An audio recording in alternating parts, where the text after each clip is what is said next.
continuaremos con el pueblo de Israel en sus leyes de ceremoniales para la adoración a Dios. Pero tengo que decirles que en el proceso de ellos de estar recibiendo estas leyes, esta nación desafortunadamente tuvo un trágico comienzo como una nación del pacto. La Biblia nos habla de que Dios redimió a Israel sacándola de Egipto, liberándola no solamente físicamente, pero también espiritualmente. Ahora la lleva al desierto, la une como nación, hace un pacto, le da la ley moral. En el proceso de darle las leyes de adoración o las leyes ceremoniales, Israel, que está esperando las palabras de Moisés, comienzan a hablar, comienzan a murmurar, comienzan a pensar que Moisés no va a regresar, ya lleva bastantes días fuera, y entonces deciden que van a hacerse una imagen de Jehová, sabiendo que Dios no desea ser adorado de esa manera. Y desafortunadamente agarraron el oro, hicieron un becerro y comenzaron a bailar y comenzaron a danzar y comenzaron a decir todas estas cosas como un party, una fiesta que estaban haciendo. Y como consiguiente Dios le dice a Moisés que algo está pasando y que él necesita regresar. Y luego le dice, yo reconozco que este es un pueblo terco, y añadió el Señor, dirigiéndose a Moisés, tú no te metas, yo voy a descargar mi ira sobre ellos y los voy a destruir. Ya están comenzando como nación el pacto, y ya la ira de Dios se ha levantado de tal manera contra ellos que los quiere destruir. Y le dice, yo los voy a destruir, Moisés, pero haré de ti una gran nación. De tu descendencia va a salir otra nación. Y Moisés comenzó a interceder por el pueblo y a buscar apaciguar la ira del Señor contra el pueblo. Y le suplicó y le dijo, Señor, ¿por qué ha de encenderse tu ira contra este pueblo tuyo que sacaste de Egipto con gran poder y con mano poderosa? ¿Por qué dar pie a que los egipcios digan que nos sacaste de su país con la intención de matarnos en las montañas y borrarnos de la faz de la tierra? Calma ya tu enojo. Aplácate y no traigas sobre tu pueblo esa desgracia. Acuérdate de tus siervos Abraham, Isaac e Israel. Tú mismo les juraste que harías a sus descendientes tan numerosos como las estrellas del cielo. Tú les prometiste que a sus descendientes les daría toda esta tierra como su heredad eterna. Entonces el Señor se calmó y desistió de hacerle a su pueblo el daño que él había sentenciado. Entonces volvió Moisés del monte, y cuando bajó traía en sus manos las 2 tablas de la ley, las cuales estaban escritas por sus 2 lados. Tanto las tablas como las escrituras grabadas en ellas eran obra de Dios. Cuando Josué oyó el ruido y los gritos del pueblo, le dijo a Moisés, se oyen en el campamento gritos de guerra. Pero Moisés responde, lo que escucho no son gritos de victoria, ni tampoco lamentos de derrota. Más bien, lo que escucho son canciones. Cuando Moisés se acercó al campamento y vio el becerro y las danzas, ardió en ira y arrojó de su mano las tablas de la ley, haciéndolas pedazos al pie del monte.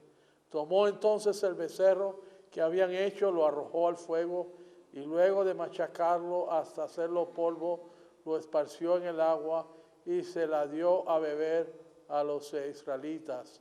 Aarón le dijo, ¿qué te hizo ese pueblo? ¿Por qué lo has hecho cometer semejante pecado? Y hermano mío, le dijo, era asustado. No te enojes, contestó Aarón, tú también sabes cuán inclinado al mar es este pueblo. Ellos me dijeron, tienes que hacernos dioses que marchen al frente de nosotros, porque a ese Moisés que nos sacó de Egipto no sabemos qué pudo haberle pasado. Qué triste, ¿eh? Qué triste que de este pueblo, después de haber visto la mano tan poderosa de Dios, como Dios afligió con plagas a la nación de Egipto, como Dios los sacó de medio de Egipto con tan mano tan poderosa, cómo cruzaron el Mar Rojo por medio del poder de Dios, cómo Dios los sostuvo y estuvo con ellos. Y ahora, en unos cuantos días, este pueblo se aparta y comienza a dudar de este Dios que con tanta gracia y con tanta misericordia los sacó de Egipto. Qué cosa tan horrible. Israel había sido escogida de entre todas las naciones para que le sirvieran a este Dios. Pero estaban lejos del ideal teocrático. Tan pronto se encontraron solos, volvieron otra vez a buscar el pecado. El mismo Aarón dice, esta nación está muy inclinada al mar. Qué cosa trágica. Esto demuestra, primero que todo, que el pacto que Dios hizo con este pueblo no fue porque ellos eran dignos. No fue porque ellos eran mejores que las demás naciones. Más bien, o fue porque Dios los había escogido de acuerdo a su amor soberano. No había nada bueno en ellos. De hecho, era el pueblo más insignificante, si podríamos decir. No merecía nada de su gracia. Y una de las cosas que Moisés usa cuando intercede por el pueblo es, acuérdate de las promesas que tú le hiciste a Abraham, que tú le hiciste a Isaac, que tú le hiciste a Jacob. Acuérdate, cumple esas promesas. No traigas esta gran desgracia sobre este pueblo. No los destruya. Por amor a Abraham, por amor a Isaac, por amor a Jacob, por las cosas que tú le prometiste a ellos. Por favor, no destruyas al pueblo. Cuando ¿cómo se dice? El becerro de oro fue destruido y el pueblo fue castigado y Moisés obtuvo el perdón del pueblo delante de Dios y el tabernáculo fue entonces reconstruido. Y el libro de Éxodo termina con una gran nota de importancia, y es que la gloria de Jehová, a pesar de lo que había pasado, llenó el tabernáculo. Dios bajó cuando se construyó ese tabernáculo, a pesar de que el pueblo había pecado y que merecía haber sido destruido por lo que había hecho. Y Dios tuvo misericordia de ellos. Dios aún así bajó y mostró su misericordia y llenó ese tabernáculo de su gloria. Éxodo 40, versículo 34, Éxodo 40, versículo 34, nos los dice claramente, dice, en ese instante la nube cubrió la tienda de reunión y la gloria del Señor llenó el santuario. Moisés no podía entrar en la tienda de reuniones porque la nube se había posado en ella y la gloria del Señor llenaba el santuario. Y vemos otra vez que Dios no nos escoge porque somos buenos. Dios nos escoge para hacernos buenos. Ese es un principio. Hay personas que dicen, yo tengo que cambiar y yo tengo que hacer esto y yo tengo que hacer lo otro para poder ir a la iglesia y para cambiar mi vida. No, ven a Dios así como eres. Porque así como eres pecador, así con tus inclinaciones a hacer el mal, Dios te puede agarrar y te agarra y te transforma y te cambia. ¿Verdad? Cuando Dios escogió a ese pueblo, el pueblo de Israel era el pueblo más insignificante de todas las naciones. Ni era el más inteligente, ni era el más poderoso, ni tenía nada que valiera la pena.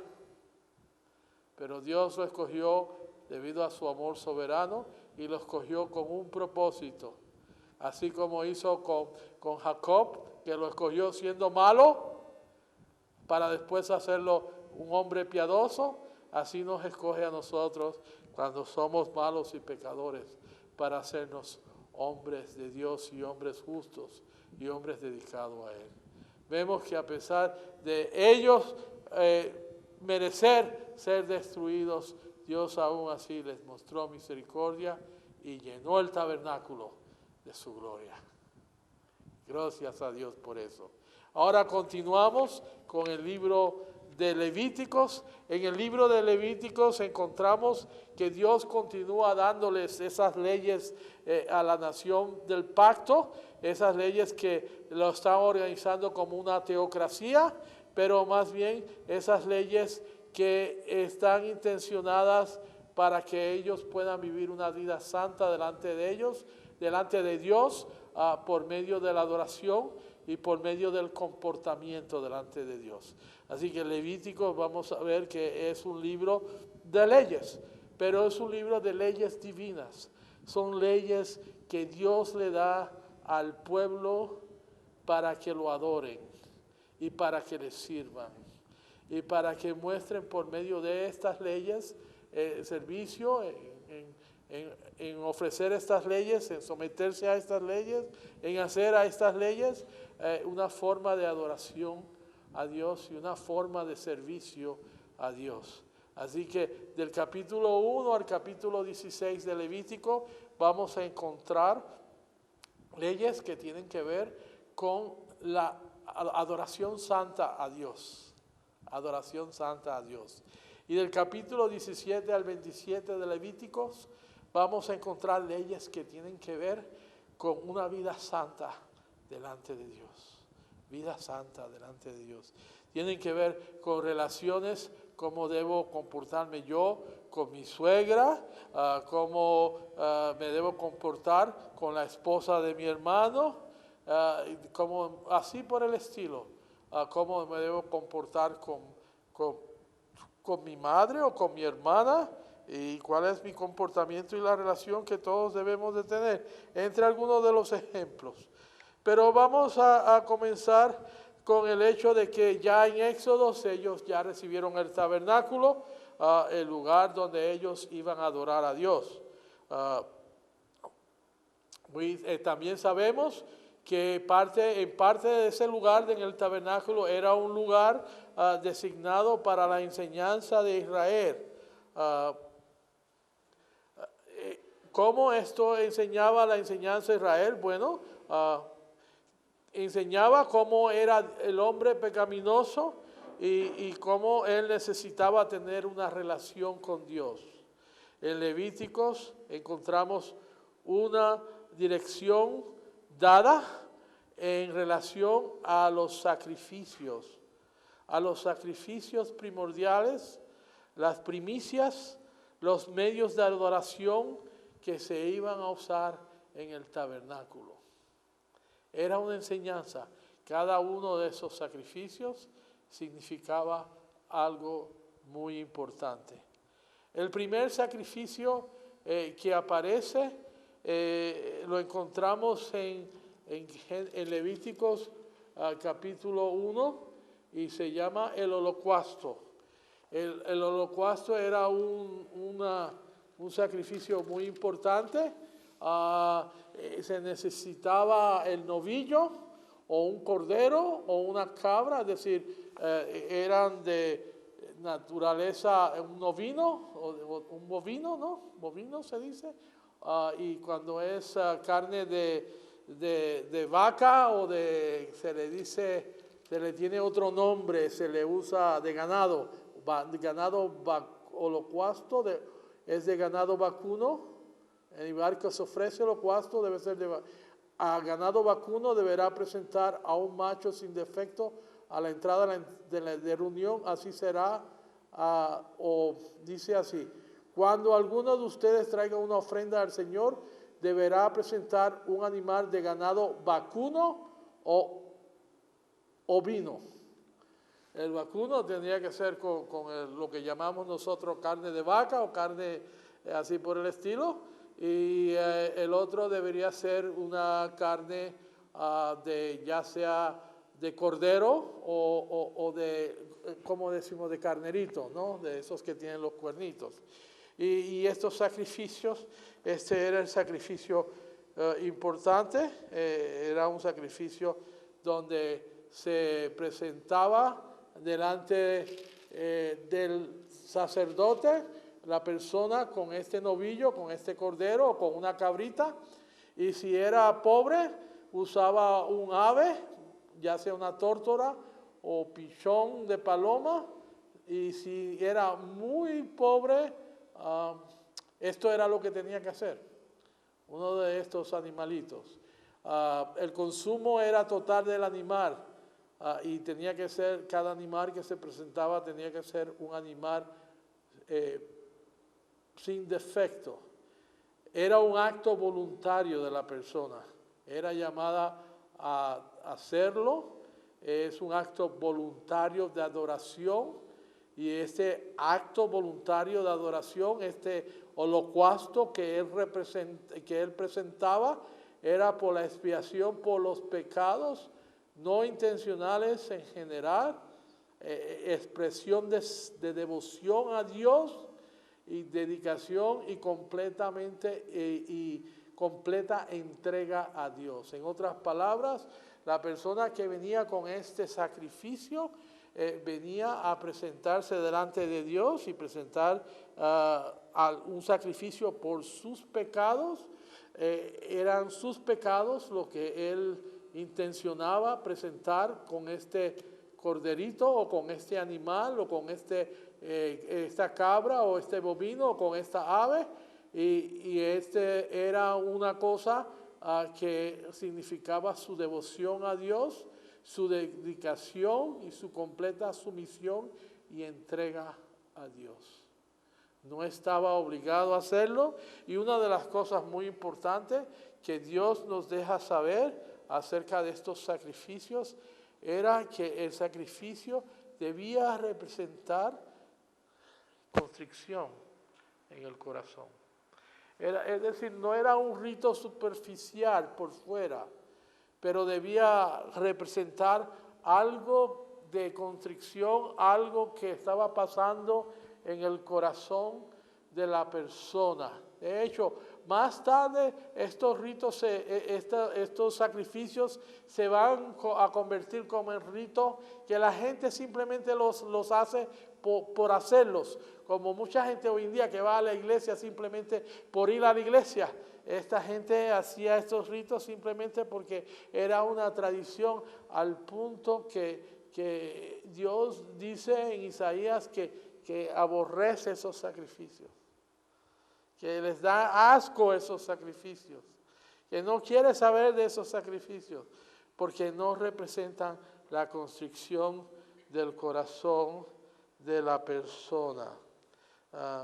Esos sacrificios eran ofrecidos 2 veces por todo Israel como parte del tabernáculo de adoración. Cualquier israelita podía voluntariamente traer, como dije anterior, un holocausto.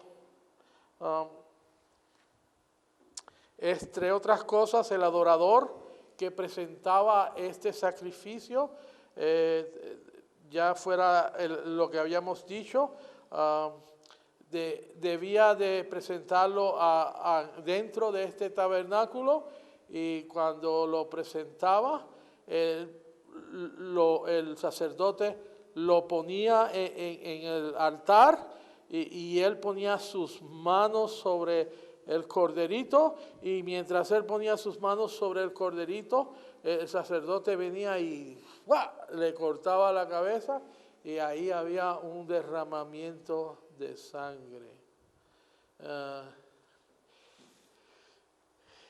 ¿Qué significaba la persona poner las manos sobre este corderito? ¿Qué era lo que se intencionaba? Simplemente lo que se intencionaba era una transferencia de culpa. Los pecados de ese hombre simbólicamente se transferían a ese corderito. Esta es una cosa muy importante en la Biblia, tiene un significado único, que la transferencia del pecado del hombre al animal quiere decir que la culpa de su pecado era transferido a ese animal, y cuando se cortaba la cabeza o se cortaba el cuello de ese corderito, la sangre salía, y ese animal tomaba el lugar de culpa de este hombre y tomaba el castigo que él se merecía. La destrucción que debía venir sobre él se le echaba al corderito. La culpa de pecado la pagaba el animal en vez de la persona.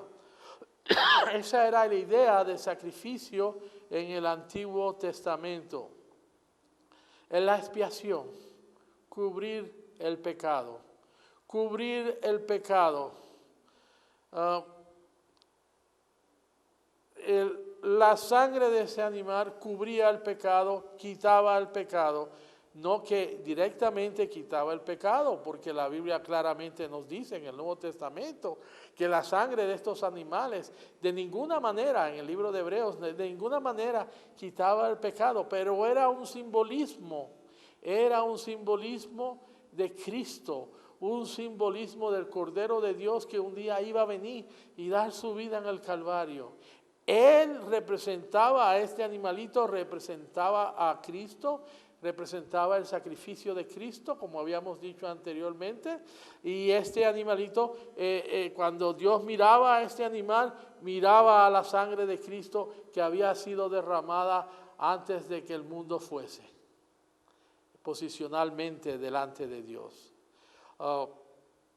Así que el adorador ya no tenía que pagar por su pena. El animal supuestamente había tomado el lugar de él, y sus pecados ya no eran contados en contra de él.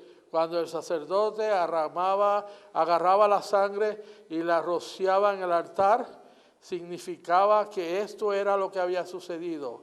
El animal estaba contaminado con pecado, pero la muerte del animal supuestamente había pagado por el pecado en una forma simbólica.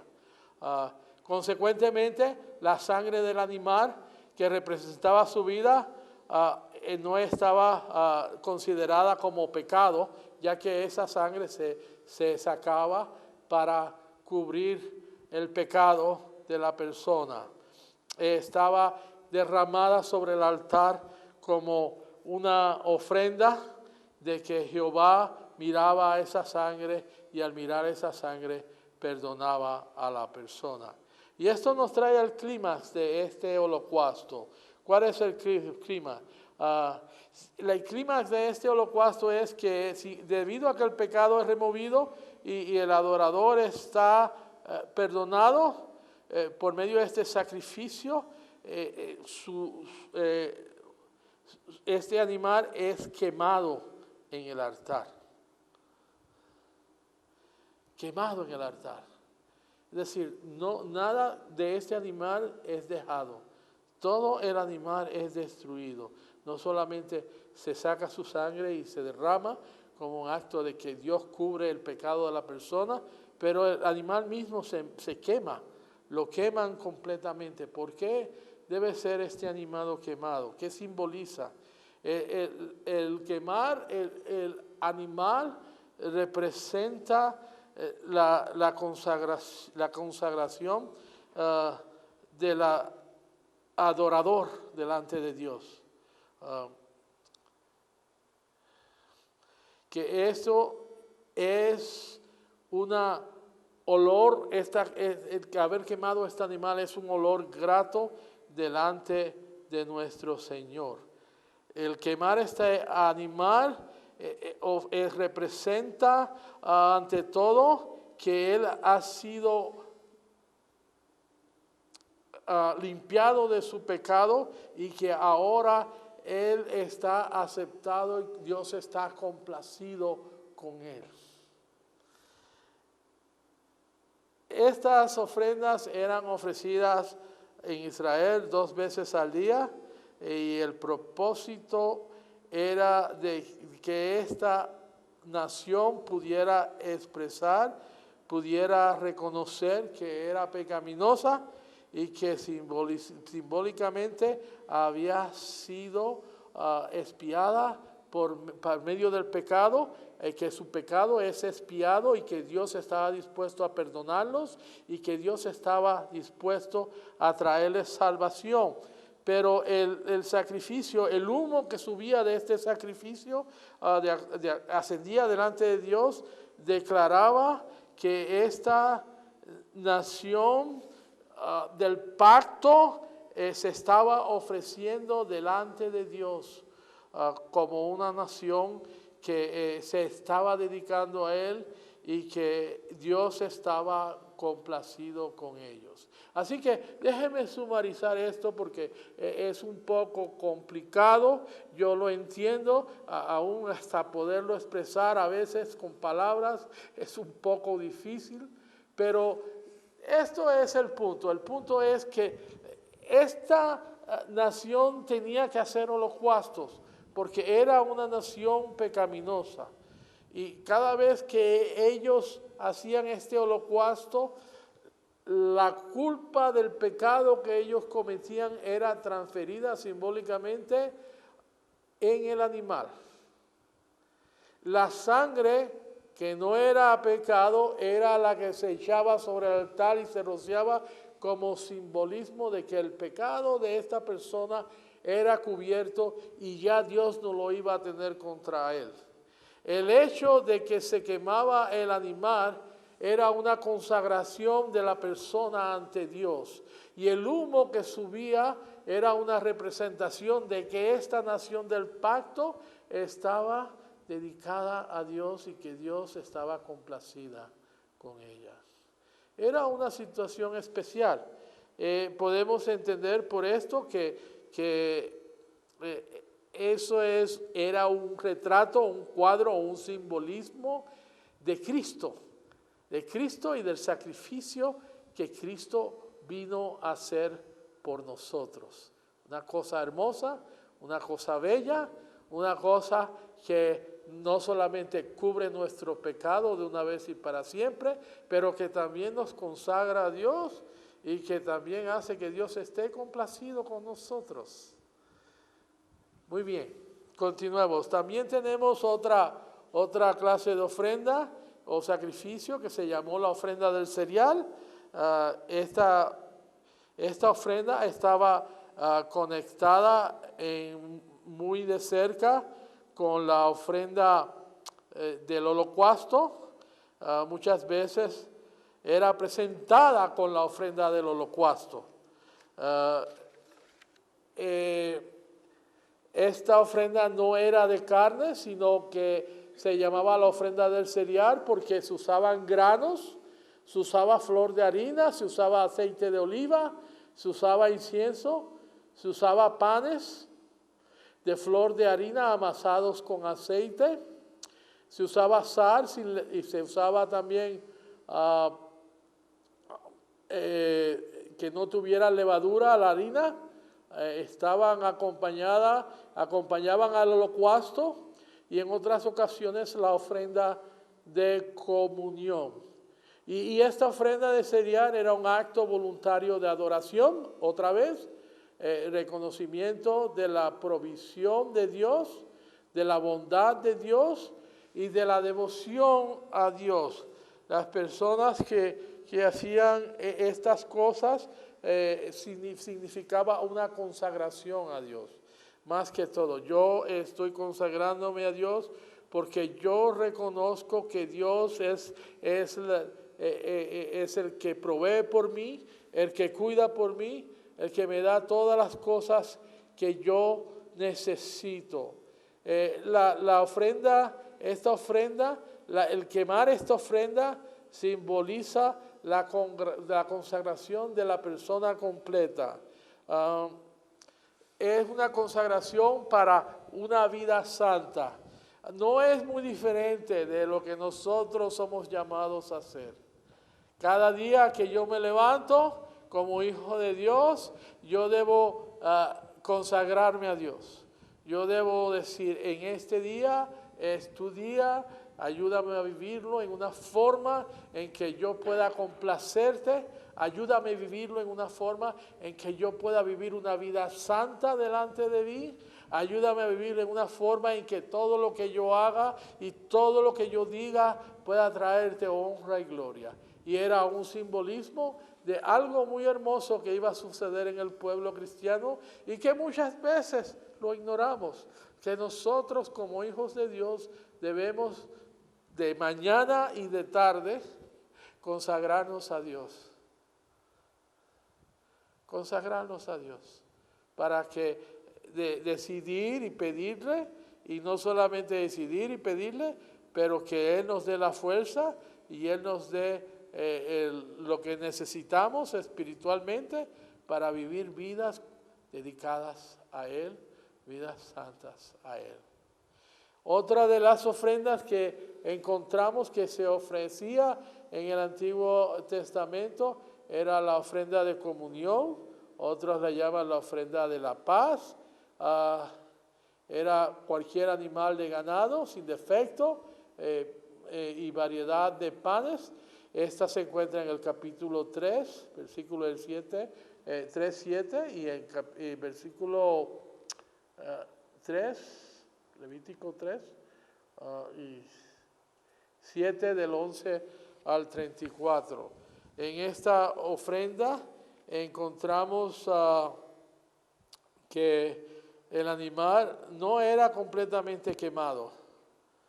El grueso, lo gordo, la grasa, la grosura del animal era quemada. Esto representaba la presentación del animal a Dios. Parte del animal, el pecho y los hombros, se le eran dadas al sacerdote para su mantenimiento, para su sostenimiento, y el resto era regresada al ofrendador o al adorador para que él se las comiera. El comerse ese sacrificio, el comerse ese animal después de haber sido sacrificado, era parte de la ofrenda, de la ofrenda que se estaba ofreciendo, y simbolizaba que la persona estaba comiendo delante de Jehová, o estaba comiendo con Jehová, o estaba comiendo con Dios. El comer junto en un país oriental, en un país de esa clase de cultura del Medio Oriente, simboliza comunión, simboliza unidad, simboliza compañerismo, simboliza amistad. El que él se comía esta ofrenda de comunión simbolizaba que una comunión, una relación existía entre Dios y la persona y entre Dios y su pueblo. Y cuando el Señor Jesús dice que Él da el pan y da el vino y dice, comer de este pan, comer de este vino, esto me representa a mí, está hablando también de algo muy parecido que es representado en esta ofrenda y es una relación con Dios. Que no es simplemente que Dios nos perdona y está complacido, pero se mantiene lejos de nosotros, pero el hecho de que Él nos perdona y nos salva, también quiere decir que Él está cerca de nosotros, que Él tiene una relación con nosotros, que hay una amistad, una unidad entre nosotros, que el Espíritu Santo nos une en una relación con Dios. Y esto es un simbolismo en el Antiguo Testamento de esto, que iba a suceder más tarde con la iglesia. También tenemos lo que se llama ofrenda por el pecado, ¿no? Esta ofrenda del pecado es muy significativa. Era ofrecida por un israelita que había cometido un error, un pecado. En sí, en realidad, la ley decía que si una persona cometía un pecado deliberadamente, desafiantemente, que él sabía que era pecado y aún así decía, yo lo voy a hacer, aunque sea pecado, yo voy a hacerlo. Nos decía la ley que no había forma de ofrecer ningún sacrificio por ese pecado. De hecho, la persona que hacía eso, de acuerdo a la ley civil en Israel, estaba supuesto a ser ejecutado, estaba supuesto a morir. Si la persona continuaba a querer voluntariamente, sabiendo lo que la ley decía, en pecar y hacer lo malo ante Dios, esa persona no podía ser parte del pueblo de Dios. Y eso es un ejemplo muy importante para nosotros, los hijos de Dios, ya que la Biblia nos declara que la forma de agradar a Dios es por medio de la obediencia, por medio de la santidad. Y las personas que dicen que son hijos de Dios y quieren vivir voluntariamente en pecado, sabiendo que esto no complace a Dios, están en peligro de que verdaderamente no hayan sido verdaderos hijos de Dios, que no hayan verdaderamente conocido la gracia de Dios.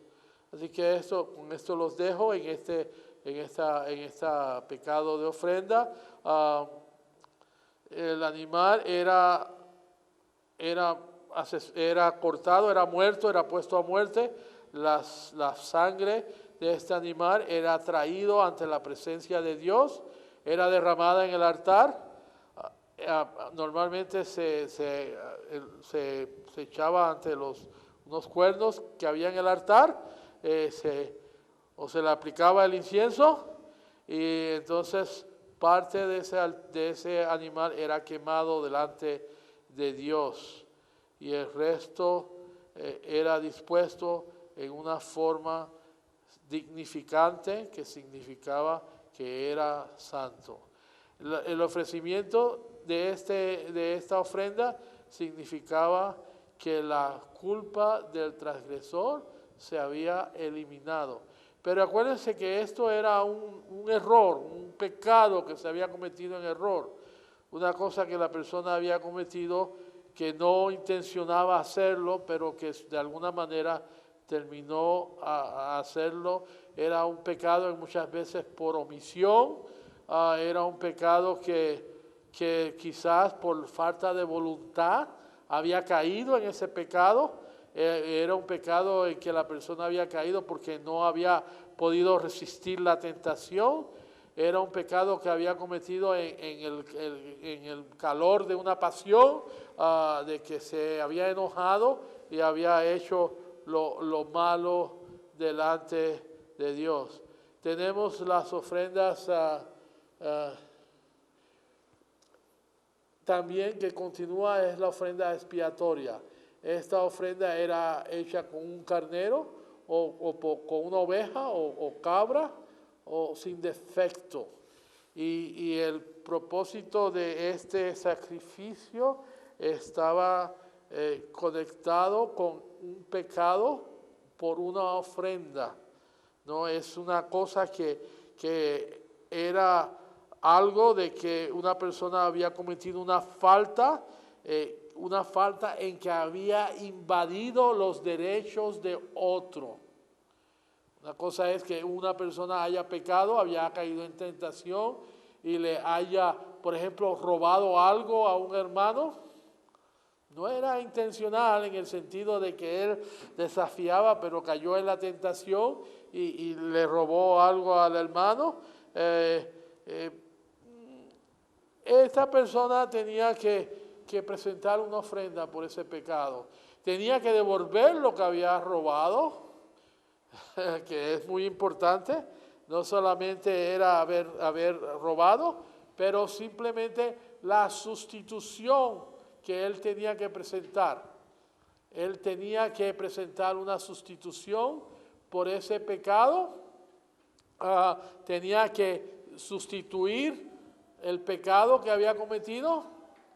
Tenía que sustituirlo pagando lo que había robado, y encima de esto normalmente tenía que dar un 20% por pagar por daños o intereses a la persona a quien le había hecho ese daño. No sé si ustedes se acuerdan de la historia de Zaqueo, que cuando Jesús comió en la casa de Zaqueo, Zaqueo le dijo a Jesús, todo lo que yo haya hecho malo, yo se lo voy a devolver a la gente 3 y 4 veces, ¿no? Pues él nos está diciendo aquí que Zaqueo no solamente estaba dando el 20%, pero estaba tratando de dar el 30 o 40% de lo que había hecho mal. Y Jesús le dijo, ciertamente la salvación ha llegado a esta casa hoy. Y lo que nos estaba diciendo por medio de esto es que cuando una persona hacía un mal contra otra, esa persona, el cristiano, no solamente es llamado a pedir perdón, si es una cosa física, si es un daño físico que le ha hecho, pero el cristiano también es llamado a hacer restitución. En el caso del Antiguo Testamento, si era un robo, se tenía que pagar, no solo devolver lo que se había robado, no solamente pedir perdón, tenía que pagar lo que se había robado y se le tenía que dar un impuesto, un pago de un 20% por encima. Y hoy en día ni siquiera practicamos eso. Decimos a veces, yo le pido perdón a Dios y con eso lo dejamos, y eso no es así. Así no se hacen las cosas. Dios requiere en su ley de santidad, y esto es aplicable para nosotros hoy en día, que si nosotros hacemos un mal, nosotros debemos restituir lo que hacemos. Debemos de traerlo a colación. Debemos de restituirle y más que todo pagarle intereses si es posible por el daño que le hemos hecho. Esto no va bien con nuestra cultura latinoamericana. Yo sé que en México muchas veces nosotros los hermanos como que nos hacemos los inocentes y ignoramos todas estas cosas, pero la realidad es que si queremos recibir el perdón de Dios en estas cosas, debemos de también buscar, si somos hijos de Dios y hemos hecho este pecado siendo hijos de Dios, lo que debemos de hacer es restituir lo que hemos tomado. Es el significado de estos sacrificios. Vamos a hablar un poquito acerca del significado de estos sacrificios. No hay duda que todos estos sacrificios nos apuntan a Cristo. Nos dejan ver algo acerca de la persona de Cristo.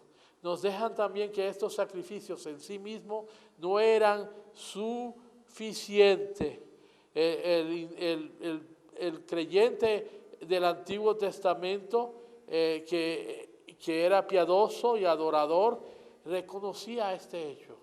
Él reconocía que esto que él estaba haciendo no era suficiente. El animal que él presentaba de ninguna manera podía sustituir por el hombre. En realidad era Dios que aceptaba el sacrificio, porque había un perfecto sacrificio que todavía había de venir. Y en realidad lo que los creyentes del Antiguo Testamento estaban haciendo era que estaban mirando hacia el futuro. Ellos, cuando ponían las manos sobre este animal, reconocían que en un futuro Dios iba a mandar a alguien diferente, un prometido, el Dios de la promesa, que iba a venir un día y iba a restituir todas las cosas.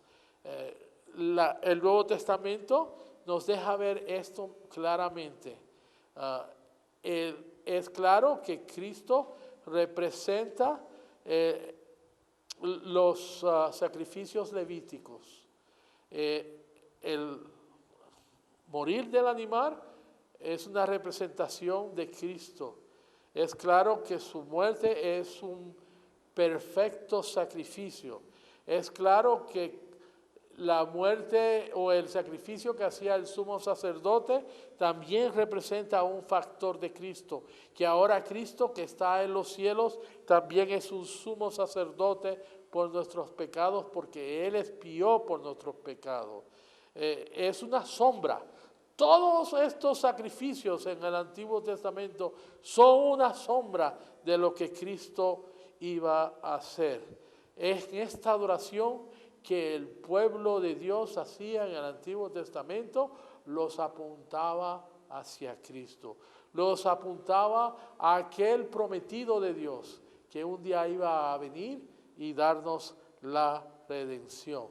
Hay solamente un sacrificio aceptable ante Dios, y ese es el sacrificio de nuestro Señor Jesucristo. Así que ahora nosotros, como hijos de Dios, no presentamos sacrificios, pero como dice el libro de Romanos, nos presentamos, Romanos capítulo 12, vamos a buscar a Romanos capítulo 12, nos dice que nos presentamos como un sacrificio nosotros mismos ante Dios, para así dedicarnos, renovarnos a Dios como una adoración espiritual.